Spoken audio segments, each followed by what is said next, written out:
Is the debate over? Is the debate over? Is the debate over? Now, I know that Spurs fans have not been the ones saying it, okay? I understand that. I understand that Spurs fans actually have a brain, and they pay attention to what's going on in front of them. They don't just go by the hype. They don't just, watch a few games and look at a few stats and automatically come up with the assumption that a player is great. I need to say this, and I need to say it proud, and I need to say it loud. James Harden ain't Manu. And I know, look, ain't Manu. He ain't. He's nothing to Manu. He's not touching Manu.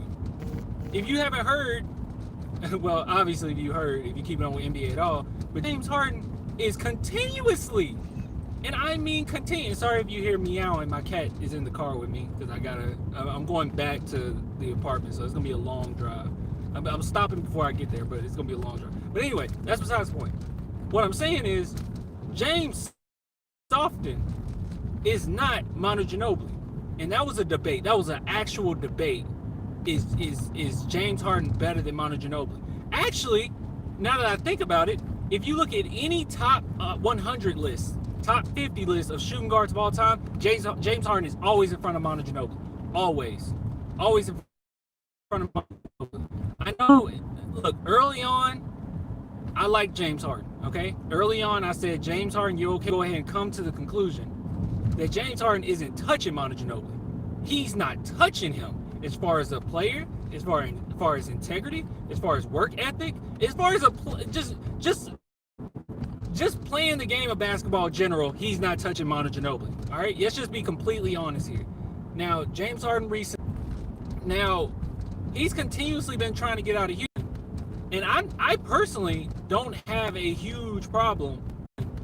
And I personally don't have a huge problem with a player, wanting to leave and wanting to go somewhere else. That's not an issue.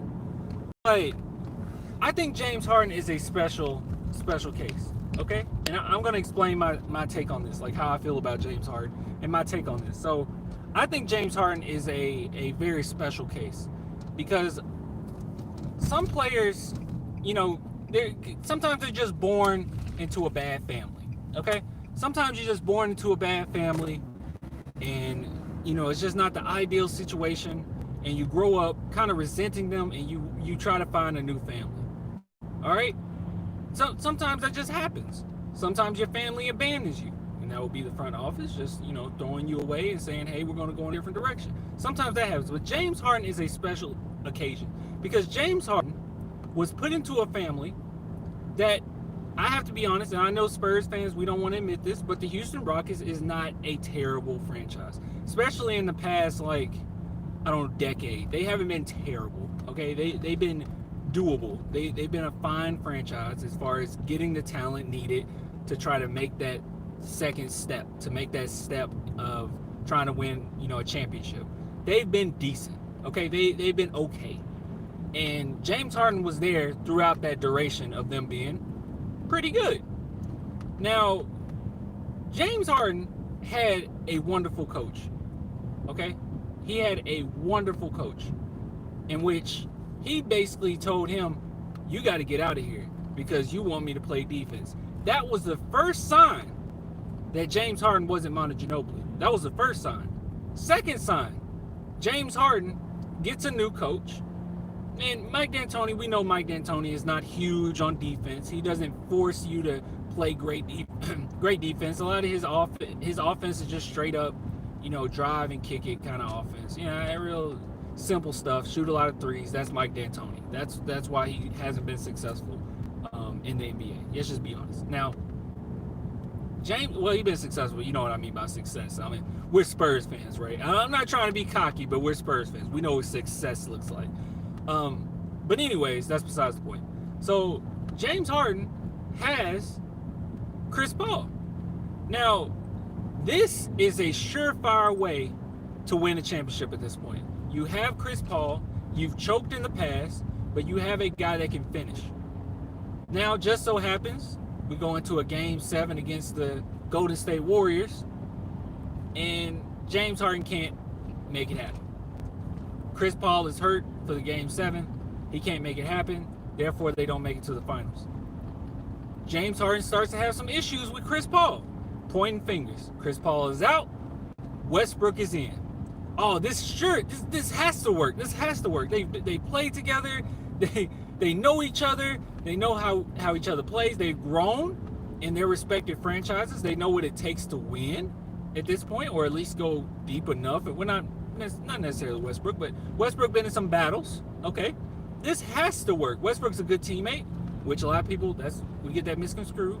He is a good teammate. Okay, he is a good teammate. So, but that's not good enough. Westbrook isn't good enough. James Harden is upset. He's angry. So at this point, he's gotten rid of his coach. He didn't vouch for Chris Paul's departure. He didn't vouch for Westbrook's departure. Now, when you have this many issues, when it's this many problems, and it's everybody else's fault, I think that's when it starts to. I think that's the time when you start to look at yourself. Okay, if you had 3 girlfriends in the past, and they all left you in the same manner, not so pretty manner, maybe it's you. So James Harden gets rid of all his previous girlfriends. They leave or whatnot, and now he has John Wall, another top tier point guard. John Wall still isn't John Wall. You know what I mean? He probably lost his step a little bit because he's been injured and he's getting older and stuff like that, and that's perfectly fine. That's normal. That's healthy. It's fine. But now we're not even 9 games, 10 games, 10 games. James Harden has completely quit on his team, saying he wants to leave, saying that he doesn't love them, that it's over, nothing can fix this situation. Keep in mind, he has Boogie and John Wall on his team. It's to the point that even John Wall is the leader of the Houston Rockets now, and he just got there. People like James Harden, and I don't want to blame it all on James Harden, but people like James Harden, these leaders of teams, this super talented player on a team that basically throws everybody under the bus and basically just quits on his team. He is the reason why a lot of young guys don't make it in the NBA, because young guys come into a team and they think that that's the way it's supposed to be, and they're young, they're dumb, and they're like, hey, this is how it's supposed to be. We supposed to just party and whatnot. Not everybody's gonna come in with a Michael Jordan mentality or a LeBron James mentality or a Manu Ginobili mentality. Not everybody has that type of mentality when it pertains to the game of basketball. So they're already going to be a little feeble-minded and up in the air. They don't even know who they are at this point. And you have leaders like this that just quit on the team. It's extraordinarily selfish. James Harden is, and I'm not being hyperbolic when I say this, James Harden is the most selfish player I've ever seen in my entire life. I have not seen a player more selfish than James Harden. He is selfish. I've never seen it. Not this amount of selfishness. The fact that the franchise has given you everything, put everything in your hands, given you everything you ever wanted, and you still want to quit. Any team that wants to pick up James Harden, I heard that the Brooklyn Nets want him. Good luck. You're not going to win a championship with a guy like that. And I didn't even mention. Now, it's one thing to be selfish, okay? It's one thing to be selfish and throw your team under the bus and try your best to get out of a franchise. Not look at yourself as the problem whatsoever. That's one thing. But he's not only mistreating other people on his team, he's mistreating himself. The fact that the dude has not worked out, literally, guys, I feel like I look like I'm in better shape than James Harden. I'm not an NBA player. I don't have a game tonight. I'm not going against a team that I got to drop 30 on tonight. I don't have to put on some Jordan sneakers tonight, or I think he wears Adidas. I don't have to put on Adidas tonight. I'm wearing Adidas right now, but I don't have to do it. I look like I'm in better shape than this dude. I've seen people around the neighborhood that looks like they're in better shape than James Harden. This guy is the most selfish individual I've ever seen in my entire life. Now, okay, that's hyperbolic. Most selfish NBA player I have seen. I used to think that certain players did selfish things, like LeBron James when he threw his team under the bus and he would go to Twitter and do these cryptic messages and stuff like that. Like, that's selfish. But James Harden is on another level of selfishness. Another level of selfishness. It would be one thing, and here's the thing too, okay? I'm all for it, and people, mentioned this early in the season. They were like, Clan, yo, how do you feel about players having more power in the NBA? And they gave James Harden as an example. James Harden is an outlier, okay? I'm all for players having more power in these leagues. I think the NFL could use that, if I'm being completely honest. I'm an NFL fan, I'm a Cowboys fan, and I'm telling you, personal experience, just watching it, it's personal experience, I'm being stupid, but like just watching it, I'll tell you with my heart that I believe the NFL needs more of what the NBA got. Let the players run it a little bit more, because you guys just throw it in, you go on the ground. Now, but James Harden is a special occasion. He is a special case because he's not going into a franchise that did him dirty. He's not going into this with all this malice and animosity towards a franchise that did him wrong. The Houston Rockets gave him the key to the city. The fact that he was given the key to the city, and they basically said, yo, you got the keys to the city, and we're going to give you everything you need to be successful. The fact that they were willing to give him that, the fact that they said, we're going to give you the keys to the city and you take us to a championship. He needs to take responsibility for him not getting them there. Another reason why James Harden is not Manu Ginobili is because Manu Ginobili would never place the blame on somebody else. Ever. And Manu Ginobili wasn't given an ounce of the amount of power that James Harden has with the Houston Rockets. He wasn't given that. Now, I'm not saying Manu Ginobili obviously wasn't replaceable. It's not that the Spurs were like, oh yeah, this guy's replaceable. Nothing like that. I mean, obviously the franchise wanted him, and he had somewhat power. He had to say so. But as far as saying who I want on this roster, as far as saying I want this coach gone, Manu didn't have that. And he never once put his teammates under the bus. I've seen a lot. If you can find me a Manu Ginobili clip of him putting his teammates under the bus, I will lick a stop sign. I don't know. But I'm just saying I haven't seen it. I haven't seen it because it doesn't happen. The only time I can think of where Manu Ginobili low-key did it was with the Kawhi situation. But we all know how the Kawhi situation went. But even then and there, Manu Ginobili was being nice.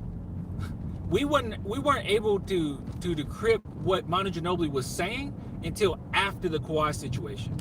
After the Kawhi situation, and we saw it for what it was, then we all were able to come together and say, oh, we know exactly what Manu Ginobili meant when he said what he said. But Manu never, ever threw somebody under the bus. Ever. And I know it's like, yo, why am I getting like so upset about James Harden? It's because he's a star in the NBA. And this is a new school NBA. He's a star of the NBA. I'm done with the super teams. I'm done with just team up with all our buddies and all that crap. I'm glad that look, I'm not happy and ecstatic that LeBron and the Lakers won a championship. I'm not gonna hate either, okay? I'm not that petty. But I am happy that they won it without a super team. And I know some people say, well, LeBron and AD, that's not a super team. That's fine. Two stars on the team, that's fine. Those two guys were beatable, okay? They were beatable. It's just that, the teams they face laid an egg here and there, but they were beatable.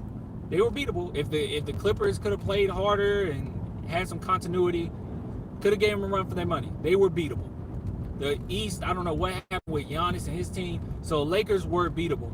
And that's what I want. Just a team. You can be the best. You can be better than my Spurs. You can be better than the Rockets. You can be better than the OKC. You can be better. You can be the best team in the NBA as long as it's authentic. The Warriors, when everybody was hating on the Warriors, when they were murdering teams, I wasn't hating on them. I said, I'm just happy that this team is authentic.